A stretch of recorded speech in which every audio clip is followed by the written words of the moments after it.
be a millionaire. So guys, you ready? Yes. The question is, who is this man? A. Martin Luther King. B. Donald Trump. C. Abraham Lincoln. And D. Go home. Now, I'm going to give you 3 seconds to think of your answer. 1, 2, 3. Now, time's up. What is your answer? Can you please shout it out? Thank you. So, for those of you that got A, congratulations. That is the correct answer. His name is Martin Luther King. He is what I call a change maker. And here is his story. One day, he was walking to a restaurant when he saw an annoying sign that said, white only, which obviously upset him. He thought to himself, I did nothing to those people. How could they do this to me? Just because of the color of my skin.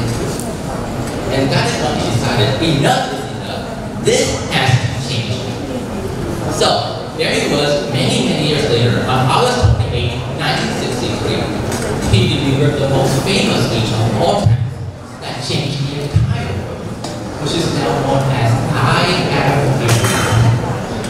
So, after listening to the story, I want you to ask yourself, if he was able to do it, why can't you?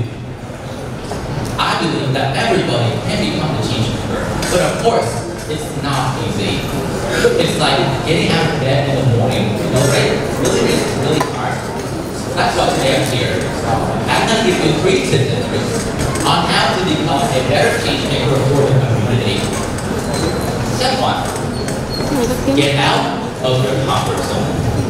This is important because if you stay in your comfort zone, your life stays the same.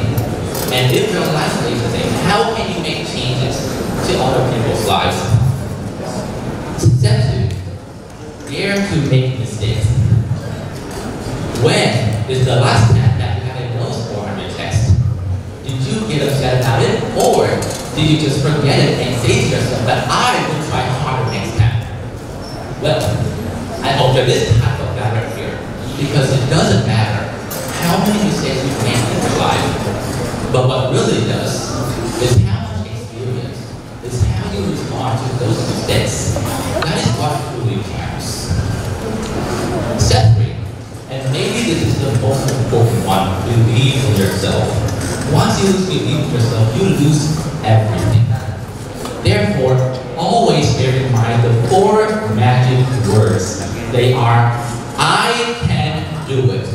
Okay? So, before I finish, I want us to play a small review game together to see who has been listening. So guys, what are the 3 steps to become a better change maker? Now, can I go here? Step 1 is in our your comfort zone. Yes, thank you. So, step 2 is, I'm going to go here.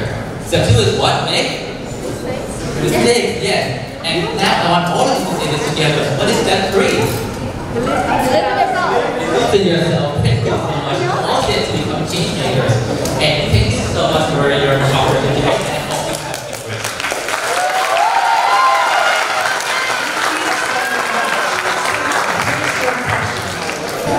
So you said one of the steps you mentioned was you have to get out of your comfort zone.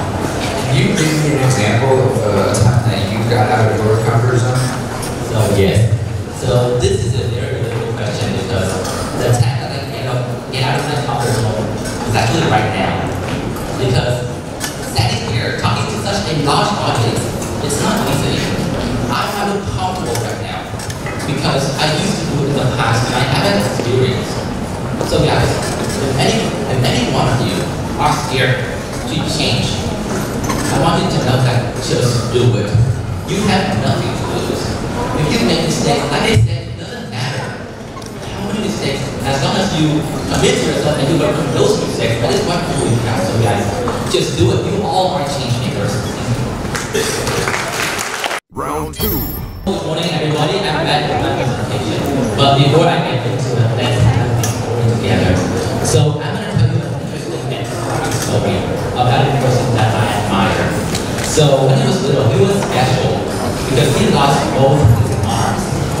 Can you imagine that? Now you all have a well-functioning body, but imagine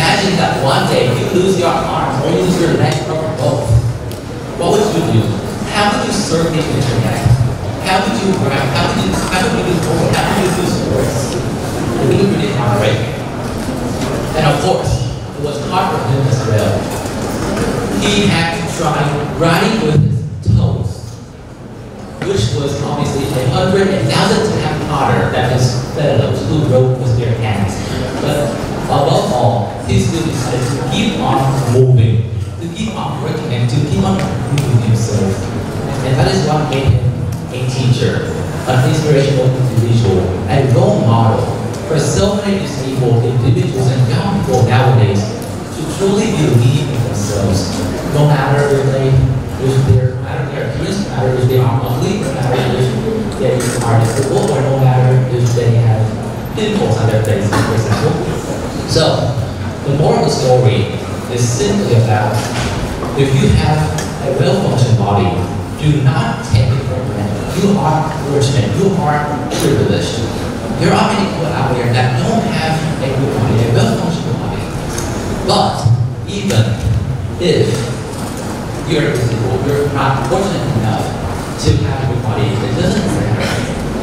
Because, as I said, believing in yourself is the #1 priority in your life.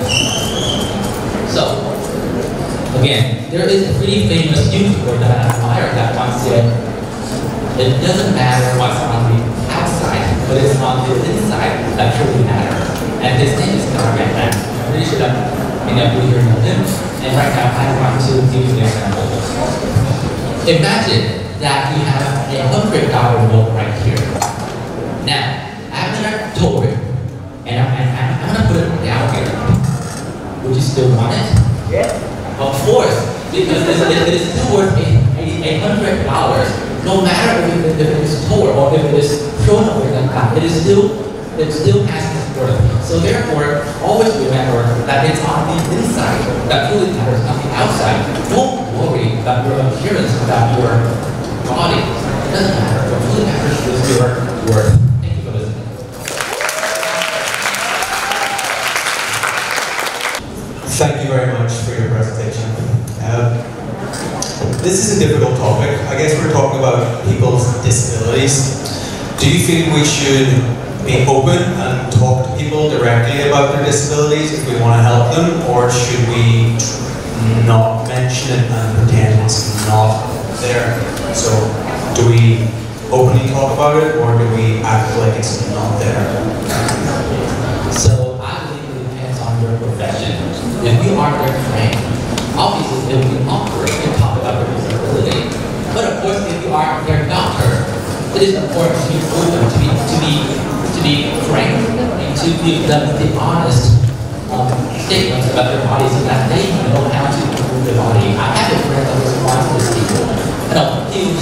He couldn't walk because he had an accident, but he listened to advice from his friends and his doctors, and he's able to improve the pain. So again, it depends on your profession, I guess. If you are a friend, it would be awkward to talk about people's disabilities. But if you are a doctor, it's important to be open about it. Thank you very much.